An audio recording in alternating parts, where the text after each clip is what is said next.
How are you doing? I'm good. How are you? I'm doing great. You know, we're yerbed out. I'm next to you. You know, you're dripped out too. This is great. Show me Thank you. Thank you. Yeah, they light up. Yeah, I'm jealous. I need a pair for next show. You should. You should. There's some good Crocs. Yep. There's some good Crocs.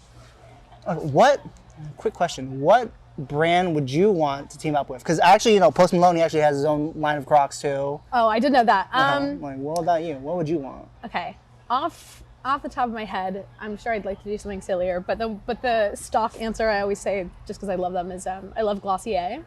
Big Glossier fan. Oh, Trader Joe's. No one does Trader Joe's partnerships. Mm-hmm. If that were a thing. I mean, what would you partner with Trader Joe with? I just make like my own, maybe like a little spread, a little. I don't know. I'll have to think it up. But okay. But yeah. And so obviously, I'm talking to you here because you're on tour. This is actually your first stop, which is sick. Yes. Yeah. And is this your first tour like ever? Yeah, first tour ever. How does it feel? It feels good. I mean, I guess I'll see how it feels, but well, how does it feel? You flew like halfway across the country for this, right? Yeah. No, the full way. I'm from New York. Okay. Yeah. Okay. Full way across all the country. All the way across for sure. Yeah. Dang. And you're opening up for Peter. I am. And have you met him? Is he nice? Peter is technically my neighbor. He lives, which we didn't know until recently, but. Really? Well, I'm about to move, but for now he lives a block away from me, which is very crazy. Funny. Is that how you guys set this up? You're like, oh. No, you know, that was just a weird coincidence. Yeah, so it's very funny. But it would also be funny if we doxed him right now. Yeah. So my address. Okay, but let's talk about more stuff. Yeah. And you know, I would say you're pretty big on TikTok. And I heard the creator of Phineas and Ferb, found you, did a little parody, you know. Yeah, I did. Well, how did you feel when that happened? Funnily enough, he's coming to. I think he's coming to one of the. Is he actually? The last LA shows, yeah. I could get a cosign from any of my favorite artists, and I don't think I would have the same reaction as I did to this. There's just something oh my god, I freaked out. My friend and I made a video.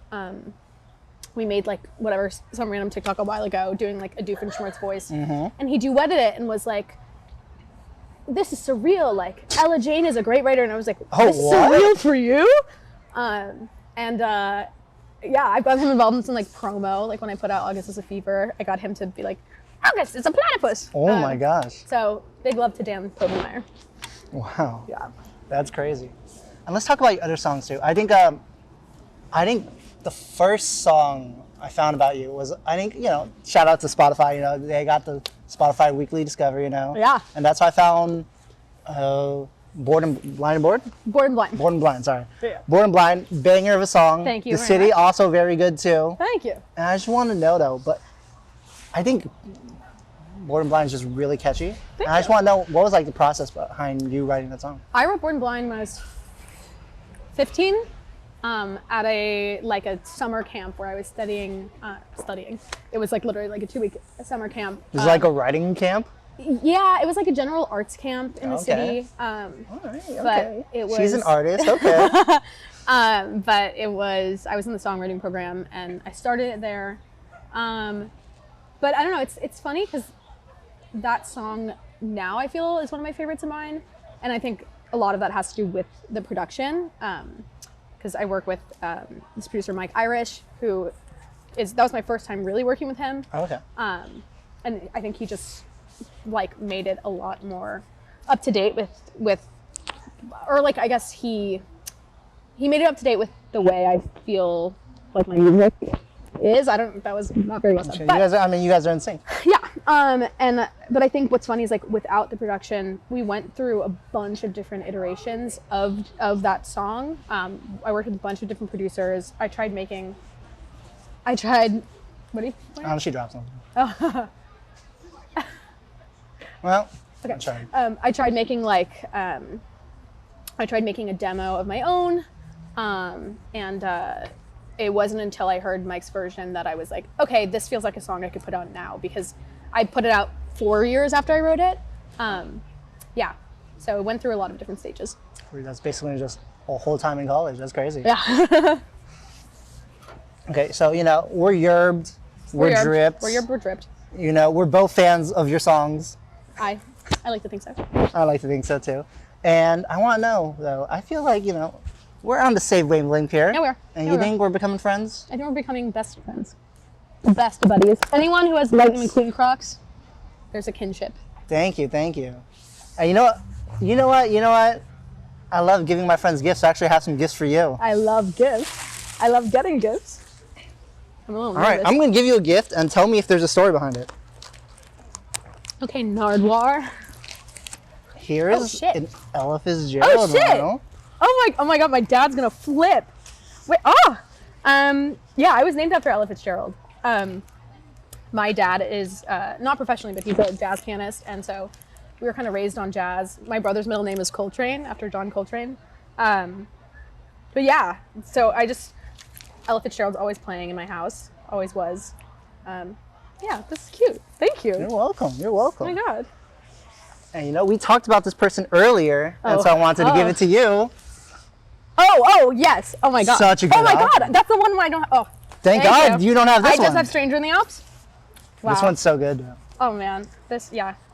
Oh, I love Phoebe Bridgers. Wow. Oh, thank you. You're welcome.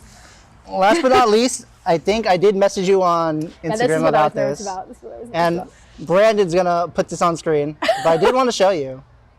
Actually, wait, you already know because I do already know because it is me. Then wait, we don't have to do that. Cut that part out, Brandon. No. Hi, I'm Ella. This is a video for Hannah Montana's biggest fans. Limo my style, every shoe, every color. Famous to me. But I actually got you a Hannah Montana model. Shut the fuck up. It's so good. No way. I had this. Oh, I used to have the CD. It's so good. We're best friends. Thank you. And I have a question related to Hannah Montana too. Yeah. Do you think you could also handle living a double life? Absolutely not. That sounds. Oh, well, I think I just would need a really, really good disguise. I just didn't really. I remember even like watching it when I was little. I was like, how is no one telling who she is? It's like when people go to a masquerade or in like a Cinderella story. It's like they take it off and they're like, now I know who you are. So I think I could handle it if I had a really solid disguise, maybe like a little beard situation. But I think I'll leave the double life to Hannah. Well, if you were to wig, like what color would it be too? Ooh, probably. I mean, if it could be a wig, I would go colorful. Maybe like a little blue moment. I Could be respect down. it. I respect Yeah. it. Okay. And let's go back because we talked about your dad a little bit earlier too. Yeah. And is it true that your dad paid for a portrait of your dog? Yeah, my dad is a big Facebook ad guy, and I think He found it on the Facebook ad. Oh yeah, the other day I came home to find a 5-pack of lighters with Britney Spears on them, like bald Britney Spears, because he found them, and Wow. I guess he was like, oh, Ella's gonna love this somehow.